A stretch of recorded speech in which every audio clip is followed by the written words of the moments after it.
আওয়ামী লীগ নিষিদ্ধের দাবিতে গতকাল থেকেই আন্দোলন চলছে। গতকালেরও আগে রাত্রি থেকে যমুনার সামনে অবস্থান।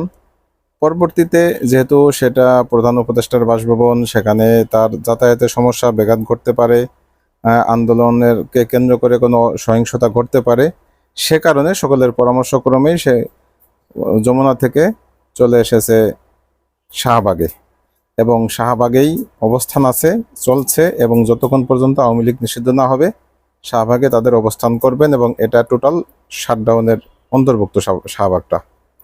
এখন এই বিষয়টা নিয়ে একটি শ্রেণী আবার বলছে যে আগে তো আমরা শাহবাগী বলে গালি দিতাম একটা শ্রেণীকে, যারা যুদ্ধাপরাধী বিচারের পক্ষে, মূলত তাদেরকে ফাঁসি দেওয়ার পক্ষে, অর্থাৎ জামাতকে শেষ করার জন্য ওই সময় আওয়ামী বিরোধী যারা ছিল তাদেরকে শেষ করার জন্য একটা মঞ্চ করা হয়েছিল, সেটা হচ্ছে গণজাগরণ মঞ্চ, যেটার অবস্থান ছিল শাহবাগ। এবং তাদের অপকর্ম আমরা জানি, তারা ছেলে মেয়ে একসাথে অবাধ মেলামেশা এবং রাত্রি যাপন এবং উচ্ছৃঙ্খল জীবন, তাদের বড় বড় টিপ, উৎকট গন্ধ শরীরে বিভিন্ন গুণে তারা গুণান্বিত ছিল, যে কারণে আমরা তাদেরকে শাহবাগী বললে এক কথায় তাদের সব গুণগুলি আমাদের সামনে ভেসে আসতো।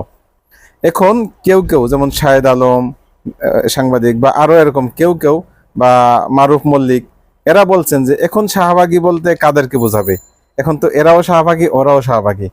এদের জন্য আমার ছোট্ট একটি গল্পটি এরকম। আমার এক ওস্তাদ বলেছিল যে এক ব্যক্তি তুতলা, তাব্বাত কইতে পারে না, তব্বাত বলে, কোরআনের একটি আয়াত, তাব্বাত ইয়াদা আবি লাহাব। তো তিনি তাব্বাত বলতে পারে না, তব্বত বলে। তো ছাত্ররে পড়াইতেছে, ছাত্ররে কয় বলো তব্বত, ছাত্র কয় তব্বত, উস্তাদ কয় তব্বত না তব্বত না তব্বত, আমি তো তব্বতই কয় না এই তব্বত না ওই তব্বত, কয় কোন তব্বত, পরে লাস্টে আমার মনে যেই তব্বত আছে সেই তব্বত।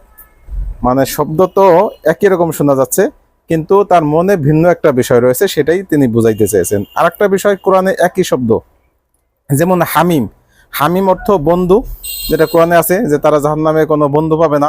আবার হামিম মানে জাহান্নামে তাদেরকে হামিম পান করানো হবে, মানে তাদেরকে গরম পানি পান করানো হবে। একই শব্দ ক্ষেত্র ভিন্ন হওয়ার কারণে তার অর্থ পরিবর্তন হয়ে যায়। অতএব এই শাহবাগী ওই শাহবাগী দুটোর ভিতরে আকাশ পাতাল তফাৎ রয়েছে, বিষয়টা ক্লিয়ার থাকতে হবে।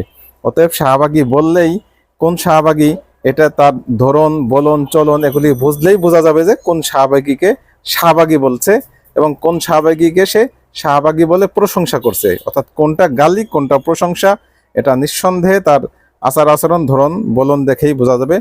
তবে যদি শাহবাগ না হয়ে শাপলা চত্বর হতো তাহলে এই ক্রেডিটটা আরো ভালো হতো, আরো হতো, আমাদের সফলতার আরো